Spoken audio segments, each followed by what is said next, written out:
మన పిల్లగాళ్ళు మంచిగా చదువుతున్నారా లేదా అనే ముచ్చట ఎట్లా తెలుస్తుందంటే టీచర్లు ఇచ్చే ప్రోగ్రెస్ రిపోర్ట్లు, ఫైనల్ పరీక్షలలో వచ్చే మార్కులు, ర్యాంకులను బట్టి ఎవరు టాపరు ఎవరు లూజరు అనే ముచ్చట్లన్నీ తెలిసిపోతాయి.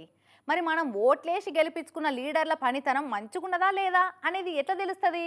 ఇప్పటిదాకా తెలియకపోయేది, కానీ ఆంధ్ర సీఎం చంద్రబాబు సార్ ఏవట్టి అక్కడి లీడర్ల పనితనం బయటపడుతుంది.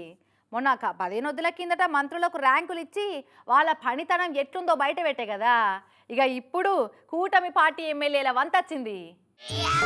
రైట్, ఇయాల రేపట్ల కూటమి పార్టీ ఎమ్మెల్యేల జాతకాలు అదేనులా పనితీరు ఎట్లుందన్న ర్యాంకులు బయట పెట్టబోతుండట కూటమి పెద్దాకం సీఎం చంద్రబాబు సారు. మొన్న 10-15 రోజుల కిందనే 25 మంత్రులు ఇంక్లూడింగ్ బాబు సార్తో సహా వాళ్ళ పనితీరు మీద, ఫైళ్ల క్లియరెన్స్ మీద ర్యాంకులు ప్రకటించే కదా. ఇక ఇప్పుడేమో ఎమ్మెల్యేల పనితీరు ఎట్లుందన్న ర్యాంకులు ప్రకటిస్తున్నారట. ఏపీల కూటమి పార్టీ అధికారంలోకి వచ్చి చూస్తుండగానే 8 నెలలు దాటిపాయి కదా. ఇక మరి వేసుకుంటా పోతా ఉంటే మన సర్కారు పనితీరు ఎట్లుందన్న సంగతి ఎట్టెరకైతుంది, పబ్లిక్ ఏమనుకుంటున్నారో ఎట్లా తెలవాలని ఇట్లా కార్పొరేట్ కాలేజీలలో చేసినట్టే ర్యాంకులు, మార్కుల సెల్ఫ్ డిక్లరేషన్ ప్రోగ్రాం పెట్టుకున్నారట. మొదలు బయట పెట్టిన మంత్రుల పనితనాన్ని, పెండింగ్ ఫైళ్లు ఎంత డబ్బున క్లియర్ చేసిరన్న లెక్కలేసి ర్యాంకులు ఇచ్చిరట.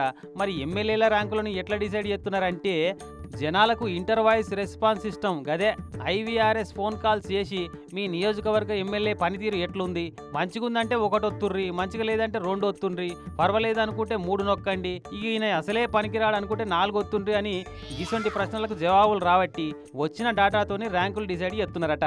చూడబోతే ఈ పాటికే ర్యాంకులు రెడీ అయినట్టు కొడుతున్నాయి. మరిగా ఎవరికి ఏ ర్యాంక్ వచ్చిందో, ఎవరి పర్ఫార్మెన్స్ ఎట్లున్నాయో గాని రామేశ్వరం పోయినా శనేశ్వరం తప్పలేదన్నట్టు ఈ ర్యాంకులు, చదువులు, మార్కుల బాధలు వడలేకనే రాజకీయాలకు వచ్చి టికెట్లు సంపాదించి కష్టపడి ఎమ్మెల్యేలమైతే మళ్ళీ ఈడ కూడా కాలేజీలు ఉన్నట్టు ఈ ర్యాంకుల రపరపైతే ఎట్లా అని బాధపడుతున్నారట కొందరు ఎమ్మెల్యేలు. కోట్ల రూపాయలు ఖర్చు పెట్టి గెలిస్తేమి, పెట్టిన పెట్టుబడిన ఎలా తీసుకోకుంటే ఎట్లా? మేమేమన్నా ధర్మసత్రం నడుపుతున్నామా? ఇదేమన్నా చారిటీ ప్రోగ్రామా? ఓటర్లు ఏమన్నా శుద్ధ పూజలా? వాళ్ళు కూడా అందరు తాన పైసలు తీసుకొని ఓట్లేసే అని కూడా లోపల గులుపుకుంటున్నారట.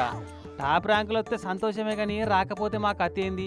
పబ్లిక్ ముంగట, ముఖ్యంగా ప్రతిపక్ష నాయకుల ముంగట ఏ ముఖం పెట్టుకొని తిరగాలి అని నారాజు అవుతున్నారట.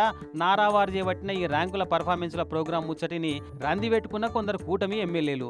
ఇక మరి టాప్ ర్యాంకులు వచ్చిన ఎమ్మెల్యేలంతా 1 1 1 2 2 2 3 3 4 4 అనుకుంటా 10th, ఇంటర్, ఎంసెట్, నీట్ ర్యాంకులు వచ్చిన వాళ్ళ లెక్క టీవీలల్లా, పేపర్లల్లో అడ్వర్టైజ్మెంట్లు ఇచ్చుకొని సీఎం సార్ తోటి పూలగుత్తి పట్టుకొని ఫోటోలు దిగుతారో ఏందో చూడాలి.